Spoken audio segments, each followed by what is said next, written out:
कुंभ मेला की कथा। कुंभ मेला क्यों लगता है, कहाँ कहाँ लगता है, इसका महत्व क्या है, जानिए इसका इतिहास।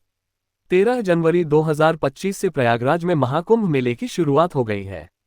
ये मेला 26 फरवरी तक चलेगा। सनातन धर्म में कुंभ मेले का विशेष महत्व माना जाता है। लेकिन क्या आप जानते हैं कुंभ मेला क्यों लगता है और इसकी कहानी है? चलिए आपको बताते हैं कुंभ मेले की पौराणिक कथा।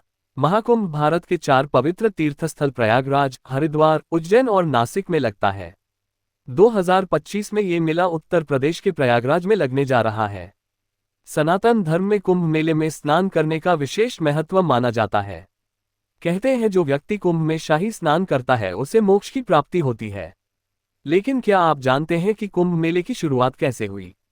क्यों सिर्फ 4 जगहों पर ही ये मेला लगता है? महाकुंभ 12 सालों में ही क्यों होता है? कुंभ स्नान के पीछे की कहानी क्या है? यहाँ आप जानेंगे कुंभ की पौराणिक कथा। कुंभ की पौराणिक कथा। कुंभ का असल अर्थ होता है कलश यानी घड़ा। दरअसल कुंभ स्नान की कहानी भी एक अमृत के घड़े से जुड़ी है। पौराणिक कथा अनुसार जब दुर्वासा ऋषि के श्राप की वजह से देवता कमजोर हो गए थे तो राक्षसों ने उन्हें युद्ध में पराजित कर दिया था। जिसके बाद सभी देवता मदद के लिए भगवान विष्णु के पास पहुंचे। जिसके बाद भगवान विष्णु ने उन्हें समुद्र मंथन करने को कहा। इसके बाद भगवान विष्णु के कहे अनुसार देवताओं ने राक्षसों के साथ अमृत की प्राप्ति के लिए समुद्र मंथन करने की संधि रखी। राक्षसों ने भी अमृत के लालच से देवताओं की संधि मान ली। जिसके बाद समुद्र मंथन शुरू हुआ। इस दौरान समुद्र में से एक एक करके कई चीजें निकली, लेकिन जब उसमें से अमृत कलश प्रकट हुआ तो उसे पाने के लिए हर कोई लालायित हो गया।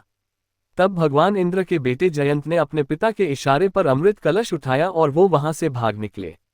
तब राक्षसों के गुरु ने राक्षसों से जयंत से अमृत कलश छीनने को कहा। राक्षसों ने जयंत को तो पकड़ लिया, लेकिन अमृत कलश छीनने के लिए देवता और असुरों के बीच 12 दिनों तक भयंकर युद्ध चला। इसी युद्ध के दौरान अमृत कलश से अमृत की कुछ बूंदें पृथ्वी लोक की 4 जगहों पर जा गिरी। कहते हैं ये बूंदें प्रयागराज में गंगा यमुना सरस्वती के संगम पर, हरिद्वार में गंगा नदी में, उज्जैन में क्षिप्रा नदी में और नासिक में गोदावरी नदी में गिरी। यही वजह है कि इन चारों स्थान पर कुंभ मेले का आयोजन किया जाता है।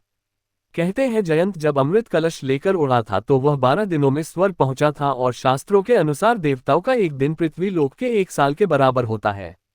इसलिए उस घटना के संदर्भ में कुंभ का आयोजन हर 12 साल के अंतराल में होता है। आपको बता दें कि कुंभ भी 12 होते हैं, जिनमें से 4 का पृथ्वीलोक पर आयोजन होता है तो बाकी 8 का आयोजन देवलोक में होता है।